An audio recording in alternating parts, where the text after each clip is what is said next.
in a very rough average, I would say 99% of YouTube reviews, and also publications, in my opinion, look at the form of different knives and gear, but always in a tabletop setting.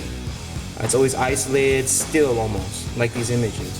Rarely have I seen ones that show the knives from the most crucial perspective of that form and function in actual combat, in actual tactical situations, transition into a relationship with the opponent. What you do depends upon what the opponent does, and vice versa. What you do creates an effect. And same thing with the form of knives. There is an effect that happens in actual combat. By the end of this video, I think your requisite of a tactical knife considered for self-defense will be redefined.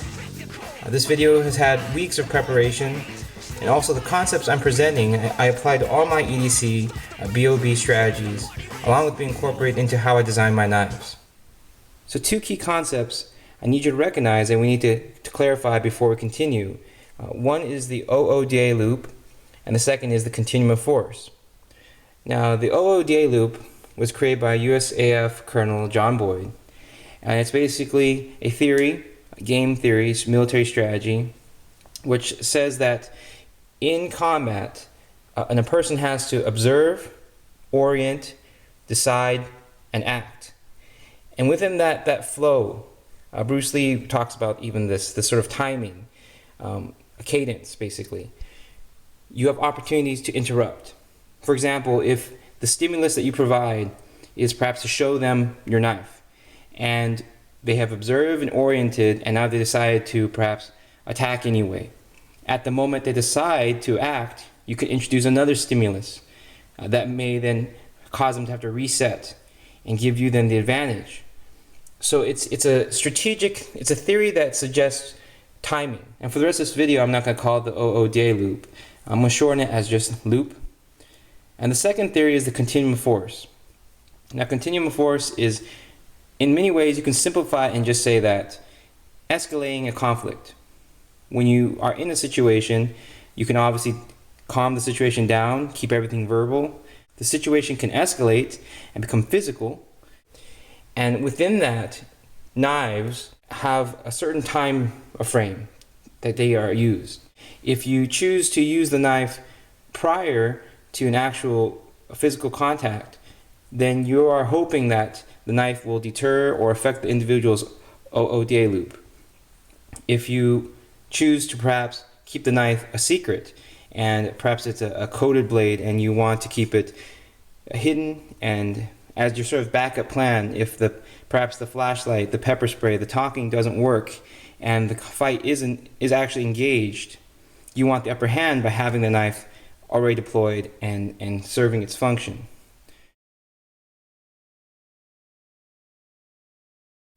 So perception by the victim is only important prior to actual engagement. So whether or not showing the blade will actually affect the opponent's loop or deter or escalate the situation. So you have to be strategic. You know, form definitely plays a role. For example, holding a knife in hand. Is the opponent intimidated by this? If they see this, perhaps they see the glare, perhaps they see the motion of the knife, does that affect their loop? That may deter them. Will that escalate the situation? Will it cause the continuum of force to get worse, basically? Will the aggressor choose then to deploy their gun because they're not at all intimidated by this knife? And so, for example, we look at this. Is a knife such as this intimidating to the opponent? Will this stop them? You know, and it depends. It's going to depend upon what they're wearing. It's going to depend upon their impressions of it. For example, an aggressively serrated blade, I don't have one here to show, but if this was very, very aggressive, you could see the saw teeth. That would cause an aggressor to reflect for a moment on the potential capabilities of being cut by such a scary looking sort of saw. And realistically, a single image can be ingrained in the mind and influence many aspects of a person's psyche. You know, we see cars, we see memorabilia, we see symbols, and these things, they create an effect, they stick in our mind. And a sound can be the same way. There's a saying that a lion knows to only roar right before pouncing. on its prey, to stun it and distract it for a moment. An audible click, the shriek of metal from an auto deploying knife, it will distract the opponent if they hear it. So now form when pertaining to the user, the actual wielder of the weapon. It can be deceiving and it takes precedence over the actual capability sometimes. For example, a tactical folder should emphasize and have a traction plan. But there are tactical folders out there that have slick surfaces, carbon fiber, polished metal, and the form can also affect the person holding the knife. In this case, I'm not talking about ergonomics, which will be in the second half of this video, but the tactile feel, even the mental impression of knowing what you're holding. For example, a sheep's foot, maybe an Insigno Sebenza. These type of blades, they sort of make a person prone to want to slash rather than stab. The weight of a knife can also affect you psychologically. A heavier blade, and you're going to want to chop. You're going to want to kind of slash and hack. And perhaps something lightweight will make you want to pick your shots, feint more. And of course, this is all subjective. A person's impression of form can differ. And so between people, that's why it's important to get feedback. If you ask somebody, for example, if I hold this, does this intimidate you? Does this scare you? What does it make you think? Does it catch your attention? You have to find that out. The same way, for example, if I hold this, to what kind of individual is this frightening? Will this intimidate them? So say the karambit. If you're in the countryside and this is a common thing they see, perhaps not so intimidating, something they're very used to. In the same way, something that may be functional, does it intimidate them? Does the shape still convey an idea that it's a knife? There's a lot of wild designs out there. But all this, in my opinion, comes second to the second part of this video, which is more important, which is the function.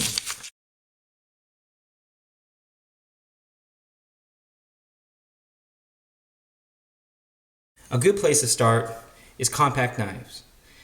In my opinion, showing a compact knife in hopes of deterring an aggressor in the early stages of the continuum force is a gamble. Realistically, this is just, again, compounded by the coating, for example. Will they see it if it's dark? The environment.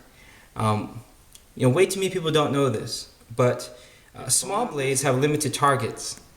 And in my opinion, to be effective with them, some form of trapping or catching limbs is required if you are able to parry and then do a nick. So for example, if you slip a punch and instead of jabbing, you know to use the blade, you have to have some form of boxing skills. So whether it be trapping or checking, training is necessary to utilize these type of knives. In cold weather, short blades won't penetrate during the slashes. In military applications, armor, thick materials, buckles, the own individual's equipment will all limit the effectiveness of slashing with a small knife. And on top of this, depending on the gear, the vests, a small blade won't pierce deep enough to do enough damage. But there's a flip side that if you are trained with these, one, they are compact, so you can have them deployed, and in a situation, you won't escalate the continuum of force. They may not see it, and when they choose to take it to a physical level, you could already have this ready to go. And also if you look at Filipino martial history, when the Escrimadores were fighting the Europeans, the compact nature of blades that were able to do circular motions allowed them to do that. If I get a knife down or the opponent's hand down, I can bring my hand back up because the blade is short. If it was longer, then I would bump into my own hand and perhaps limit that sort of mobility. In my opinion, the best blade shape for compact knives is some form of hook or hock, karambit style, the claw. And the reason is because with such a short blade, you're not going to get deep penetration with stabs. So it's kind of like, rather than trying to cover a weakness or have too much variety, I would rather it focus on its strengths, which is slashing motions. If you can get to the creases, get to the neck. And so if you note that, like when you start to increase the blade length a little bit more, that's when you see a tanto. And it makes sense because it still has somewhat of a straight edge to grab those fibers and materials rather than have them, it's not like you're chopping where you want the minimal amount of material to get into the object at a certain given point in time. Rather, you want, when you're slashing, that material to run across as much material as possible depending on how you did the swipe. But then the added length makes piercing now an option. So of course now the reinforced tip of a tanto, it makes sense because it still suits the fact that this is a compact blade. If this was to become a larger knife, then the stock will increase, the thickness will increase, and then that won't be as relevant. You'll still be able to create perhaps a more intricate design, a better piercing tip, but you don't have to worry about breaking because the overall stock has increased. So now when we look at the mid-size range, a little bit larger blade, for people that EDC and primarily look at folding knives, the category of mid-size is going to seem large to you. Mid-size and tactical, perhaps military or police use, is in my opinion 4 to 6 inches blade or reach, and that to me is considered compact. In the 4-inch range, you're still basically just going to have a cutting edge, and you can do the same techniques you would with a folder. But once you start getting to the 5-inch range, more techniques, especially various forms of using the blade to trap, hook.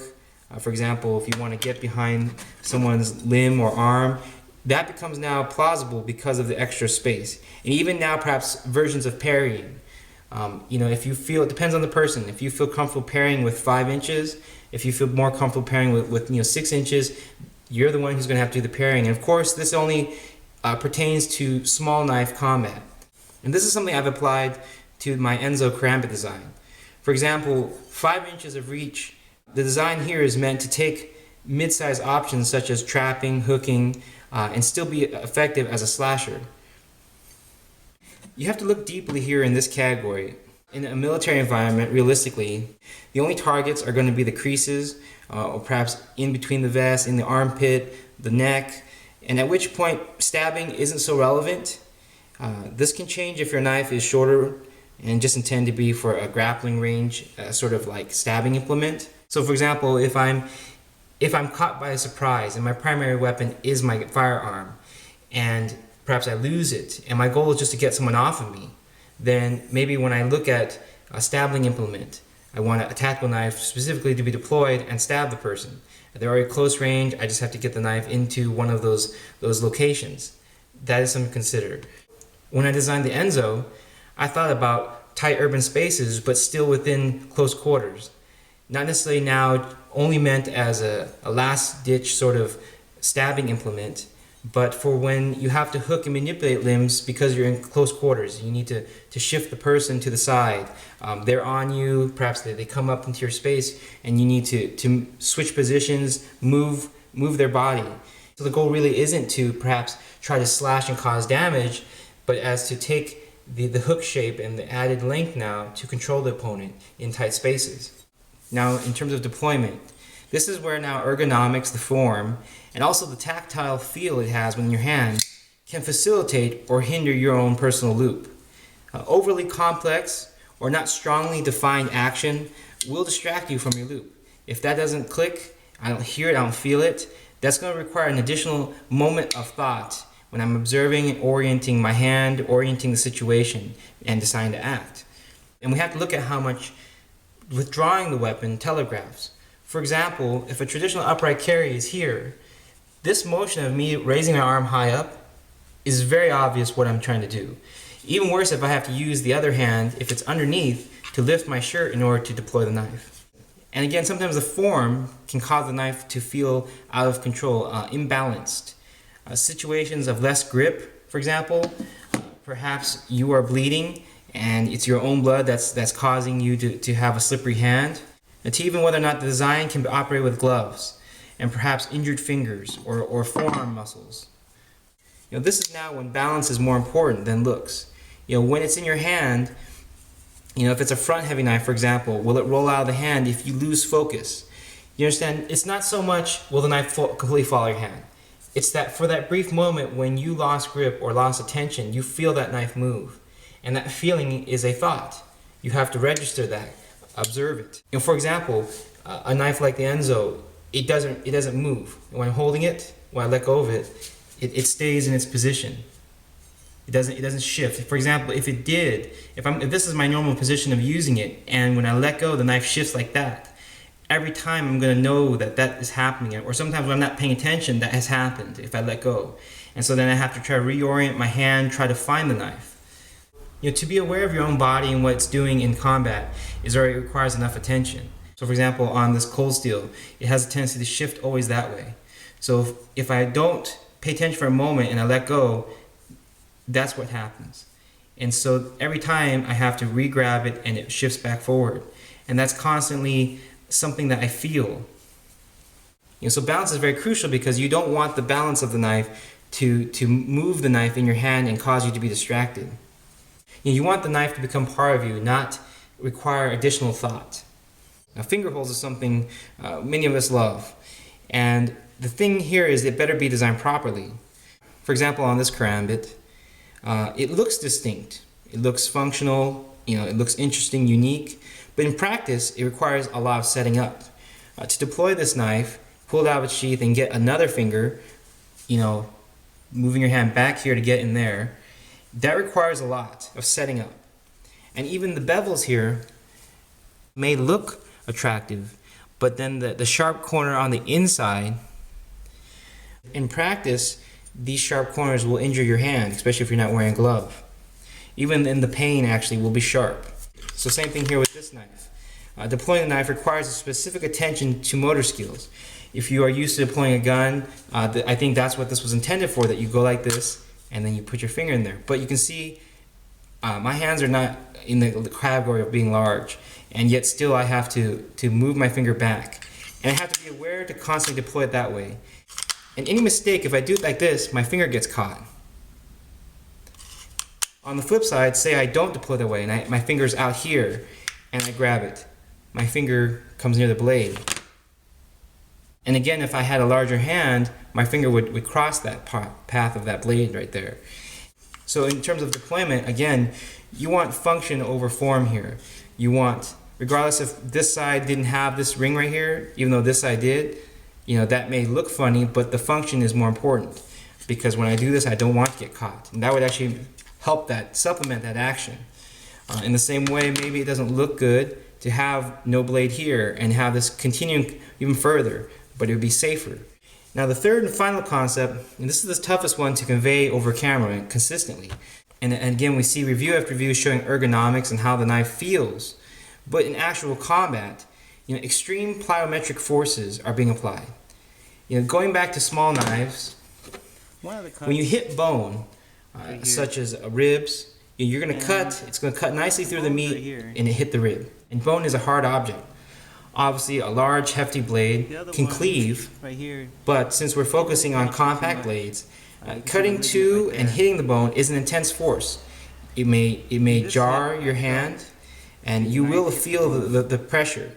Same applies if when you are in a combat situation and perhaps you slash and you're hitting their cell phone, their flashlight, their pen, their belt buckle, their pocket clip, anything that's rigid or solid, you're going to feel that impact. A large knife, a chopping knife, like a machete, is definitely nice. It has advantages.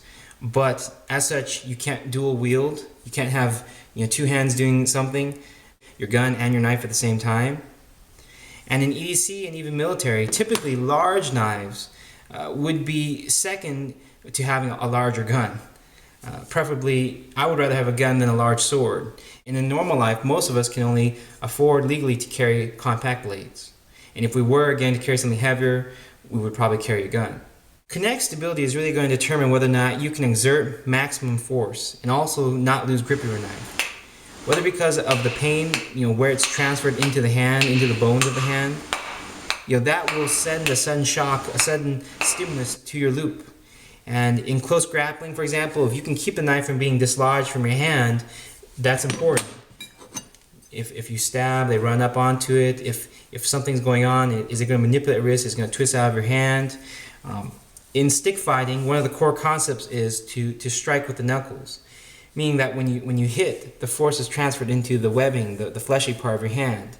If you hit improperly, then you're going against the thumb. Just like in martial arts, when you want to break someone's grip, you go against the weakest part, which is just this one finger right here. And so kinetic stability isn't always going to feel comfortable. You have to torque the knife and try it, which is really tough because most knives will be sharpened. But this is something you have to rely upon the maker. It's something that I test.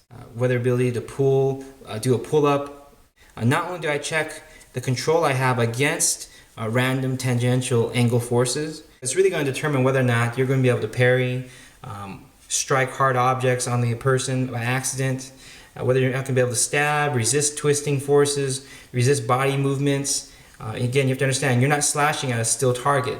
If the target shifts and it moves, you can also have the knife bend your wrist. It's the same thing when you see samurais, and when they stab, they turn the sword sideways so that it can insert itself in between the ribs, or at least have a higher likelihood. When you hit a rib, again, it's hitting a hard object, and that object may cause the knife to roll out of your hand. This is something that can happen, for example, on a smaller knife like this. It's very easy. So sometimes the feeling, many people talk about striders and how it hurts the palm. It depends upon when the actual force is applied, how the knife moves in the hand, how then it absorbs the force. That's all that really matters. Obviously, you don't want to cause a tremendous amount of pain, or that will affect will distract you. So to wrap this video up, I hope this video was informative. The information comes from my studies in melee weaponry combat, along with knife making. The Enzo here, for example, has had 8 prototypes, and it's taken me close to a year and a half now to finally solidify the design. Doing recent cut tests and also getting feedback from customers in the military field really has prompted me to want to share this information with the community. So as always, if you have any questions, feel free to email me at neptuneknives@gmail.com, and continue to look forward for more 7-point reviews, tactical discussions, and some self-defense technique videos I would like to upload. Whatever I can do to contribute to the tactical